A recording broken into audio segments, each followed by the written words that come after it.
జై శ్రీరామ్, అందరికీ నమస్కారం. వెల్కమ్ టు నీ సెకండా. నేను మీ కస్తూరి శ్రీధర్. అభినవ శూర్పణఖ ఒక రాక్షస జాతికి సంబంధించిన ఒక స్త్రీ అనమాట. ఎవరో మీకు ఈ పాటికి అర్థమైపోయి ఉంటుంది, మమతా బెనర్జీ. ఆమెకు సంబంధించిన ఒక ఇంట్రెస్టింగ్ న్యూస్ని అయితే మీకోసం పట్టుకొచ్చిన. నిజంగా న్యూస్ మాత్రం జబర్దస్త్గా ఉన్నది. మనోళ్ళందరూ హ్యాపీ ఫీల్ అయిపోతారు, నాది హామీ. ఇంకా అసలు విషయానికి వస్తే, బంగ్లాదేశ్ ఈ దేశం అంతా నికృష్ట దేశమో మరొకటైతే ఉండదు, ఖచ్చితంగా చెప్పగలుగుతాను. నేను ఇంకొక మాట చెప్తున్నా ఈ సందర్భంగా, మళ్ళీ చెప్తున్నా, మళ్ళీ కూడా చెప్తా. ఈ పాయింట్ అయితే మనకు కేవలం చైనా, పాకిస్తానే శత్రు దేశాలు కాదు, మనకు బంగ్లాదేశ్ కూడా శత్రు దేశం అని చెప్పేసి గతంలో కూడా చెప్పిన. ఏది బంగ్లాదేశ్లో జరుగుతున్నటువంటి ఇప్పుడు అల్లర్లు ఏవైతే జరుగుతున్నాయో అంతకుముందే చెప్పాను నేను. దాన్ని నిజం చేస్తా వాళ్ళు ఇప్పుడు నిరూపిస్తూ ఉన్నారు. అవును, మీరు చెప్పింది వాస్తవేనన్నట్టు వాళ్ళు ఇప్పుడు నిరూపిస్తూ ఉన్నారు. ఇంక విషయానికి వస్తే, పాము తన పిల్లలను తానే చంపుకున్నట్టుగా ఈ బంగ్లాదేశ్ మత పిచ్చిగాళ్ళు ఏం చేస్తారంటే, అసలు తమకు బంగ్లాదేశ్ అనే దేశాన్ని సాధించినటువంటి షేక్ ముజిబుర్ రెహమాన్ ఆయన విగ్రహాలనే ఈ బంగ్లాదేశ్ జనాలు అయితే ధ్వంసం చేస్తున్నారు. అంటే బంగ్లాదేశ్కు పాకిస్తాన్ నుండి స్వాతంత్రం తీసుకొచ్చిన వ్యక్తే ఈ ముజిబుర్ రెహమాన్. అర్థమవుతుంది మీకు? అంటే మన భారతదేశము, పాకిస్తాను ఈ మత ప్రాతిపదికన విడిపోయాయి కదా. ఏది, పాకిస్తాన్ వచ్చేసి ఇస్లామిక్ కంట్రీగా, భారత్ వచ్చేసి హిందూ దేశంగా విడిపోయాయి. అప్పుడు ఈ బంగ్లాదేశ్ కూడా పాకిస్తాన్లో భాగమే. తర్వాత మళ్ళీ ఈ బంగ్లాదేశ్కు అలాగే ఈ పాకిస్తాన్కు మధ్య యుద్ధం నడిచింది. ఈ యుద్ధంలో మన భారత్ కూడా బంగ్లాదేశ్కు సపోర్ట్ చేయడం, అలాగే మన వాళ్ళు కూడా చాలామందిని మనం పోగొట్టుకున్నాం. ఏది, ఆ గొడవల్లో, ఆ యుద్ధంలో. ఇంకొక మాట చెప్తా, ఈ బంగ్లాదేశ్ ప్రత్యేక దేశంగా ఏర్పడినప్పుడు అప్పుడు జరిగిన ఈ కలహాలు, గొడవలు, ఈ యుద్ధంలో అక్కడ ఇస్కాన్ టెంపుల్ ఒకటి ఉందన్నమాట బంగ్లాదేశ్. అక్కడ నేను విన్న వార్త, నేను చూసిన వార్త ఏంటంటే, 6 నెలల పాటు ఇస్కాన్ టెంపుల్కి సంబంధించి ఇస్కాన్ టెంపుల్ వాళ్ళు అక్కడుండే జనాలకు తిండి పెట్టారు. అలాంటిది ఈ విశ్వాసం లేని నీతిమాలిన ముండా కొడుకులు ఆ ఇస్కాన్ టెంపుల్ని కూడా కూలగొట్టారు. దాన్ని బట్టి అర్థం చేసుకోవచ్చు ఇంక వీళ్ళ బుద్ధులు ఎటాటియో. వీళ్ళు అసలు ఈ మనిషి అంటే ఆ పదమే చచ్చిపోతుంది అనమాట. విశ్వాసం అనేది కానీ మనిషి అనే మాట అసలు వాళ్ళకి సూటే కాదు. అలాంటి వాళ్ళు అసలు వాళ్ళ కోపం ఎవరి మీదనో వాళ్ళకే తిరగడంలే. ఆ మారి ఉన్నది వాళ్ళ బిహేవియర్. వాళ్ళకు కావాల్సిందల్లా ఏంటంటే విధ్వంసం కావాలా. అందుకే బంగ్లాదేశ్లో తాలిబాన్ జెండాలను ఎగరేస్తూ ఉన్నారు. తాలిబాన్ జెండాలు ఏంది, ఇక్కడ బంగ్లాదేశ్లో ఎగరేసేది ఏంది, దాన్ని బట్టి మీరే అర్థం చేసుకోండి. ఇక ఈ బంగ్లాదేశ్ హిందువుల విషయానికి వద్దాం. అసలు బంగ్లాదేశ్లో హిందువుల పరిస్థితి ఎలా ఉందో ఎవరికి కూడా అంతు చిక్కడంలే. హిందువు అనేవాడు కనపడితే చాలు వాళ్ళను హత్య చేయడమో లేక మహిళలైతే మానభంగాలు చేయడమో చేస్తూ ఉన్నారు. ఇక్కడ ఈ సందర్భంగా నేను మీకు ఇంకో మాట చెప్పాలా. అదేంది అంటే, మొత్తానికి బంగ్లాదేశ్ వాళ్ళు అయితే చాలా గొప్పవాళ్ళయా. అది ఎందుకంటే, ఇప్పుడు సపోజ్ ఎవరైనా మగవాళ్ళని అనుకో చంపినారు అనుకుందాం, వాళ్ళని కులవాడి చంపడంలే, ఓన్లీ హిందువా కాదా అనేది మాత్రమే చూస్తున్నారు. ఇంకొక విషయం ఏంటంటే, ఒకవేళ మనోళ్ళు ఎవరైనా హిందూ ఆడబిడ్డలు ఎవరైనా అనుకో, వాళ్ళని నిన్ను ఏ కులము, నువ్వు ఇది ఏ కులం అని చెప్పేసి వాళ్ళని అడగడంలే, హిందువా కాదా అనేది చూస్తున్నారు అంతే. హిందువు అయితే రేప్ చేసేయి.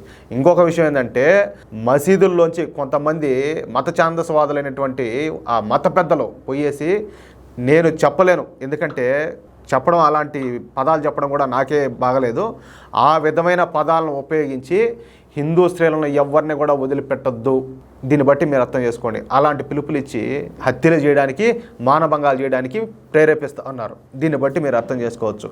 కానీ మన దేశంలో మన దౌర్భాగ్యం ఏంటంటే, హిందూ అంటే అదేదో బూత్ అన్నట్టు, నువ్వు ఎవరంటే మాది ఆ కులము, మేము పలానా వాళ్ళం గీనే ఇంక చెప్తే బాగుండదు. 136 తోకలు కనీసం ఒరే నాయన, ఓకే కులం గొప్పదే, నే కాదండంలే, దానికంటే ముందు మన ధర్మం గొప్పది కదా. ఇప్పుడు ఇస్లాంలో అనేక రకాల కులాలు ఉన్నాయి, తెగలు ఉన్నాయి. వాళ్ళు మరి మేము ముస్లిం అని చెప్తారు. క్రిస్టియానిటీలో కూడా అదే మారు ఉన్నాయి, కానీ వాళ్ళు మేము క్రిస్టియన్ చెప్తారు. మనకే జబ్బు. ఖచ్చితంగా పేరు వెనక ఒక తోక ఉండాల్సిందే, ఏదో ఒకటైతే. సరే, అట్టైనా ఉనిందా, ఇబ్బంది ఏంలే. కానీ హిందూ అనేది ఎట్లా మర్చిపోతారు? ఇప్పుడు ఆ బంగ్లాదేశ్లో ఏం జరుగుతుంది, నీ కులం అడిగి చంపుతారా, హిందువా కాదని చెప్పి అడిగి చంపుతున్నారు, తెలుసుకొని చంపుతారు. హిందూ అంటే చంపుతున్నారు, హిందూ అంటే రేపులు చేస్తున్నారు. ఒకవేళ అదే పరిస్థితి మనకు వస్తే, ఆ రోజు ఒరే ఇన్నాళ్ళు నేను ఎట్లా బతికినాను, నన్ను నేనే మోసం చేసుకొని బతికినానని చెప్పి ఎగమలుకొని మన మొహాన్ని మనమే ఊసుకోవాలి. అది బతుకు. అర్థం చేసుకునే వాళ్ళకి అర్థం చేసుకునేంత. అయితే ఇంతవరకు ఎంతమంది హిందువులు హత్యకు గురైనారో తెలియని పరిస్థితి ఉన్నది ఆడ. ఇలాంటి సమయంలోనే బంగ్లాదేశ్లోని హిందువులను రక్షించడం ఎట్లాగా? ఎందుకంటే బంగ్లాదేశ్లో ఎక్కడెక్కడ హిందువులు ఉంటారో వాళ్ళు ప్రస్తుతం ఎక్కడెక్కడ దాక్కున్నారో తెలియని పరిస్థితి ఉండదు ఆడ. ఒకవేళ భారత సైనిక చర్య జరిపినప్పటికి కూడా హిందువుల ఆచూకీ తెలియకపోతే ఏం చేసినా కూడా అది వృధా ప్రయాస అవుతుంది. పైగా బంగ్లాదేశ్ సరిహద్దుల దగ్గర ఆ గ్రామాలన్నీ కూడా ఈ జిహాదులకు సంబంధించిన ఊళ్ళే అన్నీ అయ్యే. దీంతో మన భారత ప్రభుత్వానికి పెద్ద చిక్కొచ్చి పడింది. అందుకే బంగ్లాదేశ్ ఆర్మీతో పెద్ద ఎత్తున సంప్రదింపులు జరుపుతా ఉన్నట్టు మనకు అర్థమవుతా ఉంది. వాళ్ళతో చర్చించి దాదాపు 20 హెల్ప్ లైన్ నెంబర్లు అయితే జారీ చేసినారంట. ఇక ఆ హెల్ప్ లైన్ నెంబర్ల సాయంతో హిందువులు ఒక చేటికి గన వచ్చినట్లయితే వాళ్లను ఈ బంగ్లాదేశ్ నుంచి మేఘాలయ, త్రిపుర రాష్ట్రాల మీదుగా భారత్కు తరలించాలనేది మోడీ ప్రభుత్వం యొక్క అభిప్రాయంగా మనకు అర్థమవుతా ఉంది. అయితే సాధ్యమైనంత వరకు పశ్చిమ బెంగాల్ సరిహద్దుల నుంచే ఈ బంగ్లాదేశ్ హిందువులను అయితే భారత్కి తీసుకురావాలనేది మోడీ ప్రభుత్వం ఆలోచన చేస్తూ ఉన్నట్టు సమాచారం. ఈ విషయాలపై మాకు ఇంకా పూర్తి వివరాలు అయితే తెలియాల్సి ఉండాలి. ఇప్పుడు మాకు తెలిసిన ఇన్ఫర్మేషన్ వరకు మీకు షేర్ చేస్తూ ఉన్నాం. ఇంకా డీటెయిల్గా మాకు ఇంకా సమాచారం అందితే ప్రతి ఒక్క న్యూస్ కూడా మీకు అందించే ప్రయత్నం చేస్తాం.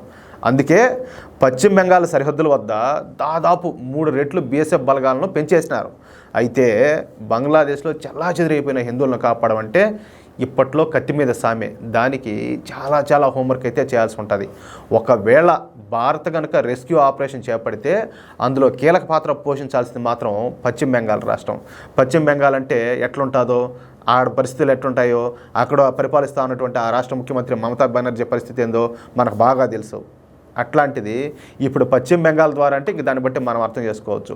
పశ్చిమ బెంగాల్లో ఏ మాత్రం తేడా వచ్చినా కూడా బంగ్లాదేశ్ హిందువులను భారత్లోకైతే తీసుకొని రాలేరు. మీకు అర్థమవుతుంది కదా. అందుకే ఈ విషయంపై భారత ప్రభుత్వం ముందుగా మమతా బెనర్జీను గట్టిగా హెచ్చరించినట్లు మనకు తెలుస్తూ ఉంది. మమతా బెనర్జీ ప్రభుత్వం ఏ మాత్రం సహకరించకపోయినా కూడా కేంద్రం తీసుకునే చర్యలలో ఏ మాత్రం తేడా వచ్చినా పరిణామాలు తీవ్రంగా ఉంటాయని చెప్పేసి మమతా బెనర్జీ ప్రభుత్వానికి స్ట్రాంగ్ మెసేజ్ ఇచ్చేట్లు సమాచారం. ఈ విషయంలో అవసరమైతే మేము ఎంత దూరమైనా వెళ్తామని చెప్పేసి మోడీ ప్రభుత్వం మమతా బెనర్జీతో తెగే చెప్పినట్టు తెలుస్తూ ఉంది. చూడండి, అర్థం చేసుకోండి దాన్ని బట్టి ఎంత సీరియస్గా ఉందో మ్యాటరు. అందుకే నిన్న మమతా బెనర్జీ మాట్లాడుతూ బంగ్లాదేశ్ విషయంలో కేంద్ర ప్రభుత్వం ఎలాంటి చర్యలు తీసుకున్నప్పటికీ కూడా సహకరించడానికి తాము సిద్ధంగా ఉన్నామని చెప్పేసి మీడియాతో తెలియజేసిందనమాట. అంతేకాకుండా కేంద్రం తీసుకునే నిర్ణయాలకు ఎవరు ఎదురు చెప్పొద్దని చెప్పేసి వాళ్ళ కూటమి ఒకటి ఉండదు కదా, ఇండి కూటమి అని చెప్పి, ఆ ఇండి కూటమి పార్టీలకు ఆవిడే స్వయంగా విజ్ఞప్తి చేసింది. దాన్ని బట్టి మీరు అర్థం చేసుకోవచ్చు సెంట్రల్ గవర్నమెంటు ఈ మమతా బెనర్జీ మీద ఎంత ప్రెజర్ ఇచ్చి ఉంటుంది అనేది. అది విషయం. అయితే కాశ్మీర్లో చూసినాం, పశ్చిమ బెంగాల్లో చూసినాం, కేరళలో చూస్తున్నాం. వాళ్ళ జనాభా యాడెక్కువ ఉంటే ఆడల్లా మనం చూస్తున్నాం. ఇప్పుడు మళ్ళా మనకి ఇంకొక సజీవ సాక్ష్యం మన కళ్ళ ముందే బంగ్లాదేశ్ కనపడతానే ఉన్నది. ఆడ హిందువుల పరిస్థితి ఏందో మీకు తెలుస్తూనే ఉంటుంది. ఇంకనైనా మీరు మారకపోతే, మీ బాధ్యత మీరు గుర్తెరకపోతే, ఓరేనైనా స్వామి నేను హిందువును, నా కుటుంబమే కాదు నా ధర్మం కూడా ముఖ్యమేను, నా ధర్మం బాగుంటే నేను బాగుంటాను అనేది అర్థం చేసుకోవాలా. అట్లాగనే అర్థం చేసుకోలేదనుకో ఇంకా వాళ్ళతో పాటే మనం కూడా పోవడమే. ఇంకా దింపుడు గాలం అంటారు చూడు, ఇంకా ఆడికి పోవడమే. ఇంకా అది పరిస్థితి. ఈ వీడియోపై మీ యొక్క అమూల్యమైన అభిప్రాయాలను దయచేసి ప్రతి ఒక్కరు కూడా కామెంట్ రూపంలో తెలియజేయాలని చెప్పి కోరుకుంటూ, అలాగే ఈ వీడియో నచ్చితే దయచేసి లైక్ చేయడంతో పాటు కనీసం మీ ద్వారా ఒక్కరిలో మార్పు వచ్చినా కూడా మన జన్మ అయితే, మన జీవితం అయితే సార్థకమైనట్టే. ఇటువంటి విలువైన సమాచారాన్ని 10 మందికి షేర్ చేయండి. కొంతమందిలో అయినా కూడా మార్పు వచ్చేదానికి మాకు సహకరించండి ప్లీజ్. అలాగే ఇంతవరకు ఎవరైనా కూడా మన న్యూస్ అఖండ ఛానల్ సబ్స్క్రైబ్ చేసుకోకపోతే దయచేసి ప్రతి ఒక్కరు మీ దండం పెడతా, ప్రతి ఒక్కరు కూడా మా ఛానల్ సబ్స్క్రైబ్ చేసుకోండి. మేము ఇలాంటి ఎన్నో ఇంట్రెస్టింగ్ న్యూస్ను మేము తీసుకొస్తూనే ఉంటాం. ఖచ్చితంగా ఈ నోటిఫికేషన్ సింబల్ అయితే ఆన్ చేసి పెట్టండి, బెల్ సింబల్. ఎందుకంటే మేము ఎన్ని న్యూస్ ఇచ్చినా కూడా ప్రతి వీడియో కూడా మీకు మిస్ కాకుండా వస్తుంది. దయచేసి అర్థం చేసుకోండి, సపోర్ట్ చేయండి. రోజు చెప్తున్నాడు ఏంద్ర రోజు మాకు ఈ సోది అనుకోకండి. మా ఆవేదన, మా తపన అది అర్థం చేసుకుంటే చాలు. జై శ్రీరామ్.